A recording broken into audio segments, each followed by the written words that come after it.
Good evening, everyone. So good to see you all.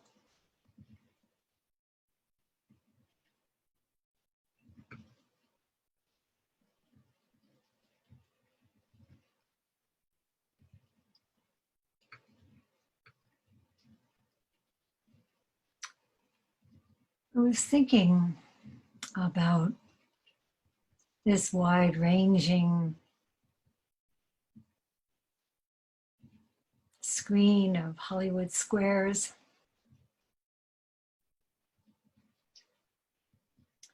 Some of us have been Buddhist practitioners for 30 or 40 or 50 years or more. Some, after exploring various spiritual traditions, came to this practice more recently and felt, okay, I'm home. And still others began sitting with this threefold Sangha only in the past month or so on Zoom. But for all of us, it's new. This ongoing novel coronavirus session.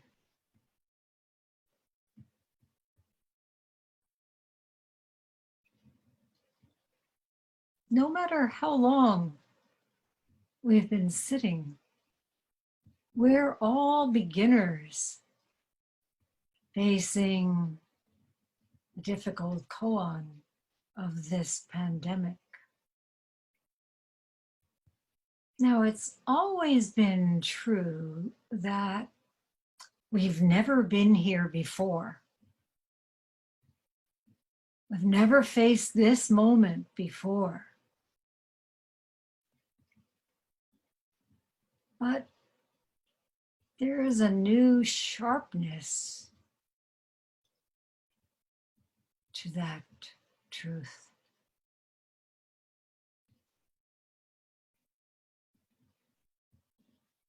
In case 7 of the Mumonkan, a monk went to Joshu and said, I have just entered this monastery. Please teach me. Have you eaten your rice gruel? Joshu asked. Yes, I have, replied the monk. Then you had better wash your bowl, said Joshu. And the monk gained insight.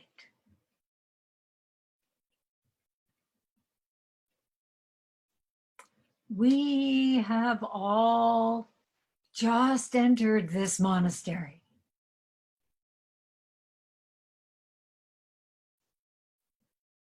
Have we eaten our rice gruel? Have we tasted something? Have we fully digested it? Are we clinging to what we experienced in the past? And are we expecting it to guide us now?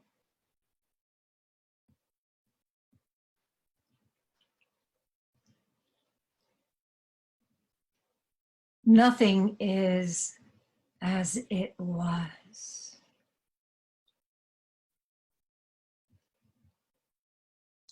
like this monk, we are keenly aware of the need for teaching,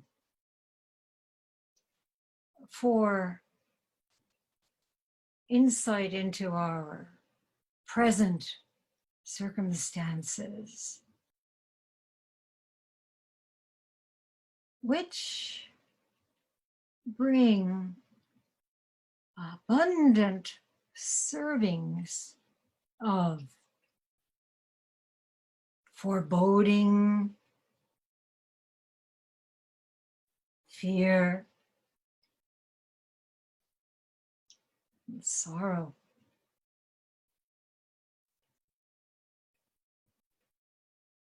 So we must begin again here, right here, with a knowing mind. All we can do is surrender to know, letting go of any past attainment, present assumptions, or expectations about how the future might be.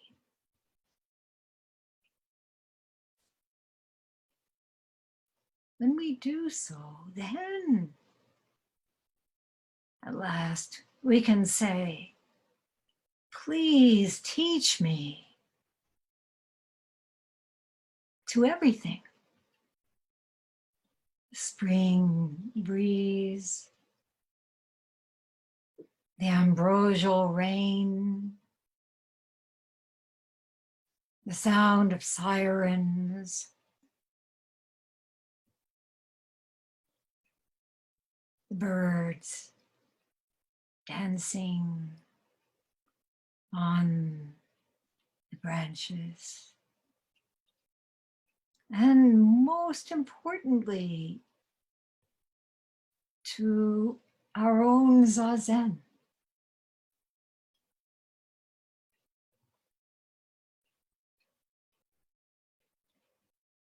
When we think we know what's happening, what's next, what it was, how it should continue to be, it's a great impediment to assume anything about it is to miss it.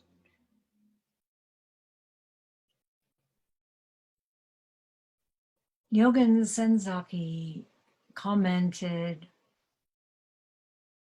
about this koan. Joshu saw into the monk's mind immediately. You have tightly shut the door of your inner shrine.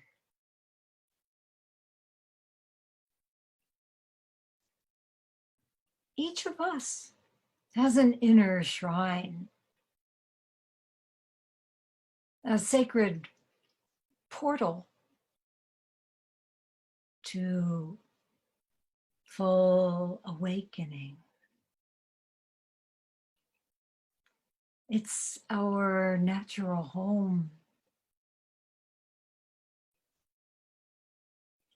As I am, as you are, as it is in this unprecedented moment. But to open that door, to feel at home in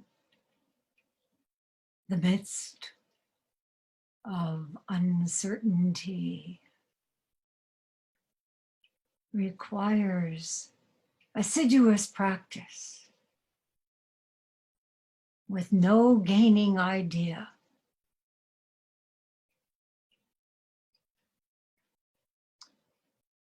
The monk in this koan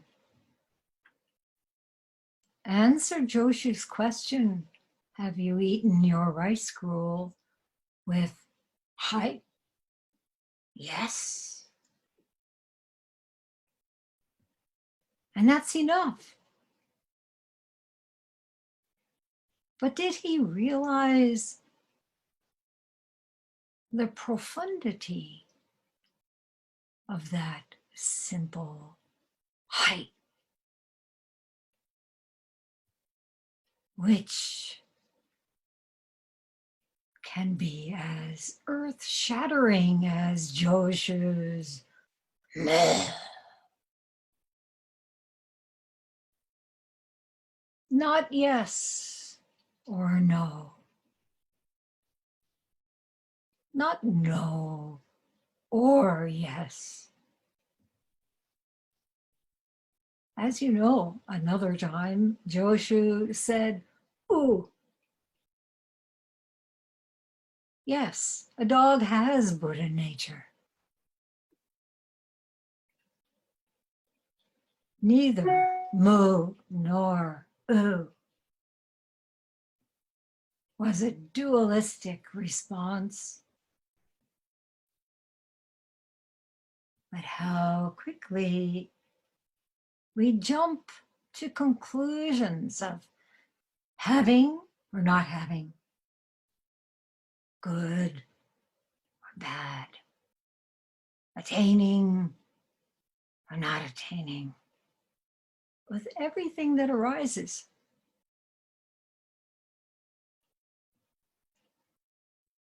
Now, each of us is being asked to respond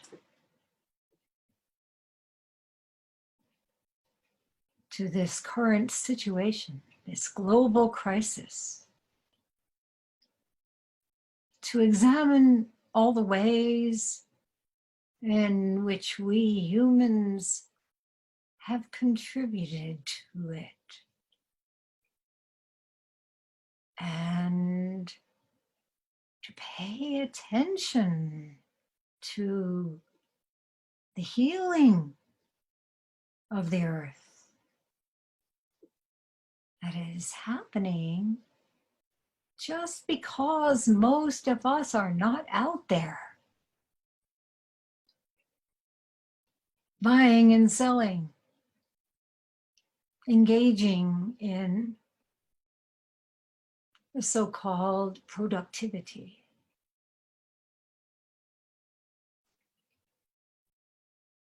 So we know the challenge before us cannot be met dualistically.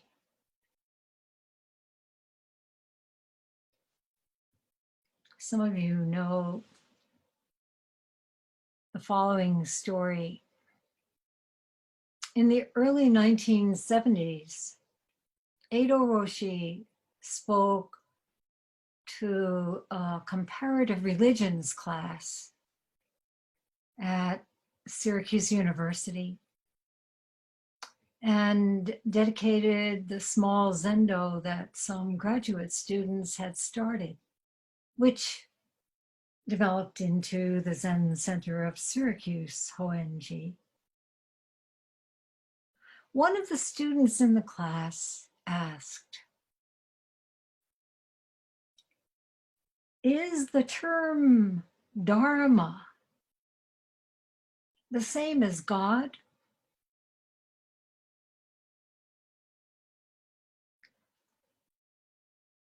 Edo Roshi sat in silence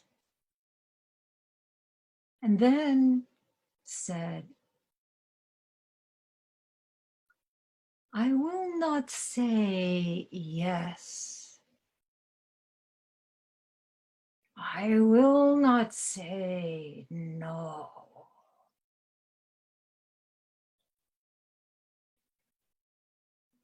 And then he roared, yes!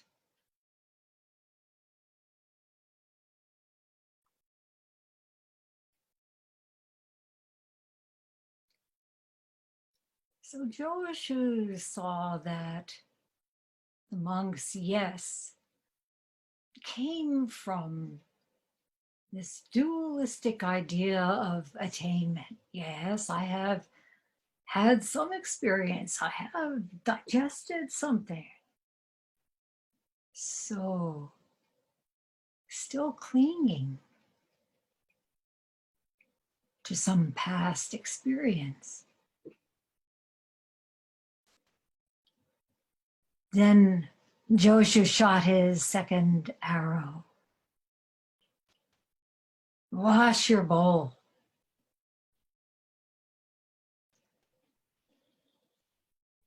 Now, of course, most of you have used jihatsu and sat at a formal meal during a session. And what do you do at the end of the meal? You wash your bowls, right?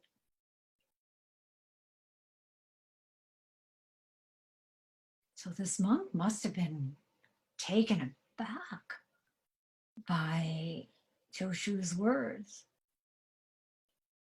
In his consternation, with everything turned upside down, or I should say, turned right side up. And that flash of being upended, the monk had an awakening.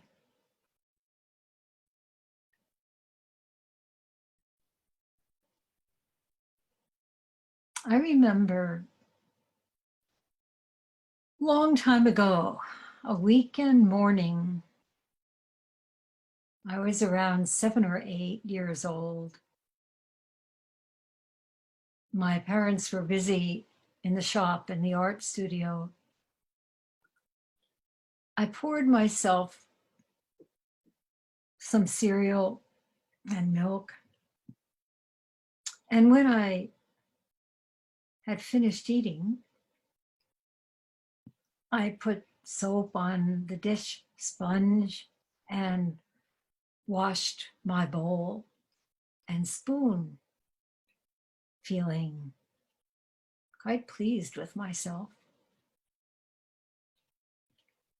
I hoped that my stepfather, who was a rather terrifying taskmaster, might see them and praise me. Soon enough, he came into the kitchen and saw them on the drying rack. Wash that bowl and spoon. I knew better than to say, I already did that. Something wasn't right. So I did it again. I didn't understand. But as you see, I never forgot it.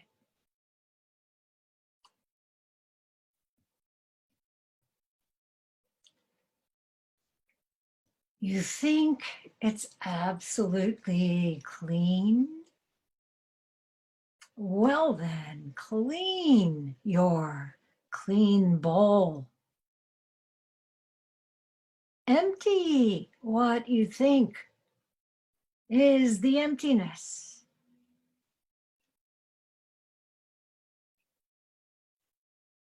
We think what nourishes us is what we put into our bowls, right? But our real nourishment comes from emptiness.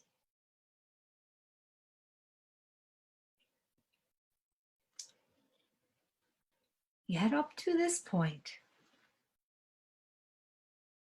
April 30th, 2020,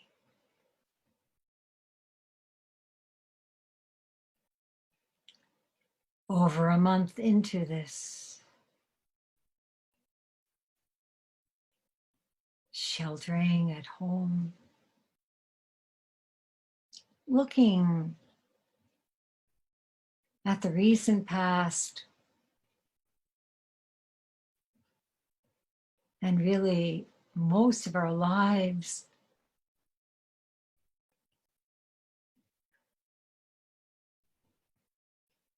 we've been stuffing as much as we could into those bowls. We've even used Zazen itself, Mu itself, as a device, thinking we could get something useful, thinking, I wonder how Zen can be good for my life. And what's that?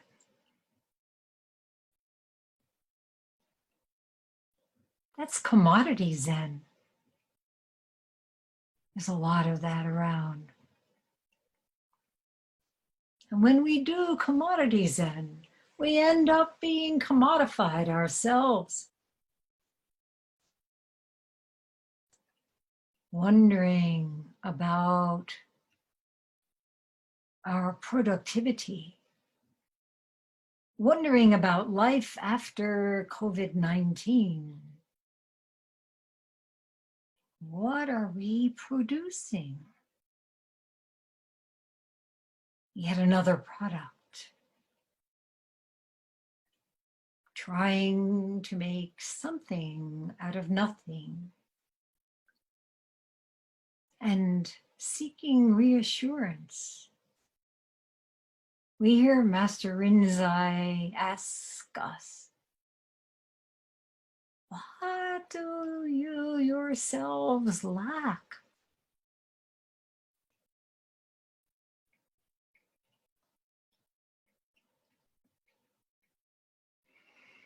Wash your bowl, Joshu said. There's nothing that can be squirreled away for the next moment. What will that next moment be?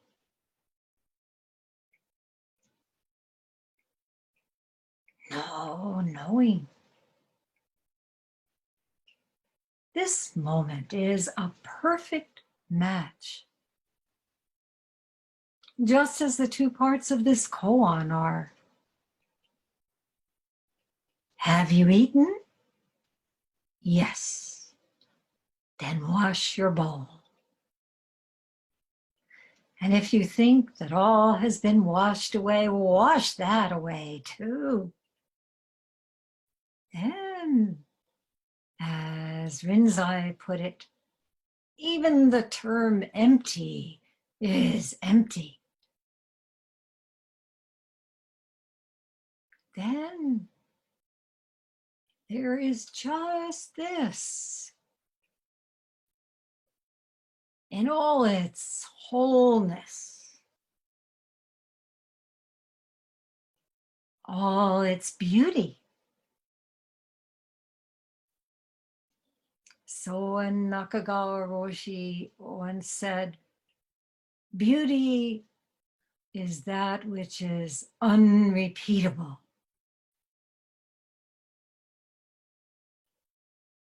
So we've never been here before.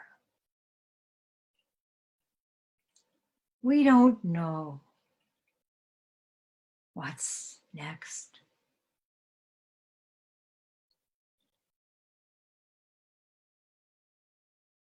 The day ebbs away.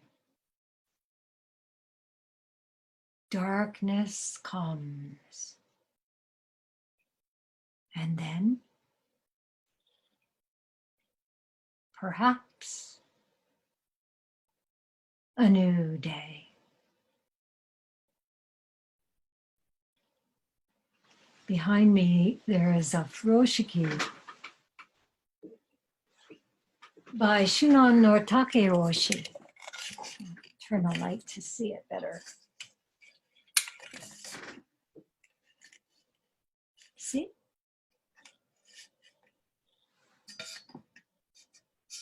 Too bright. It reads, every day is beautiful. This moment is everything.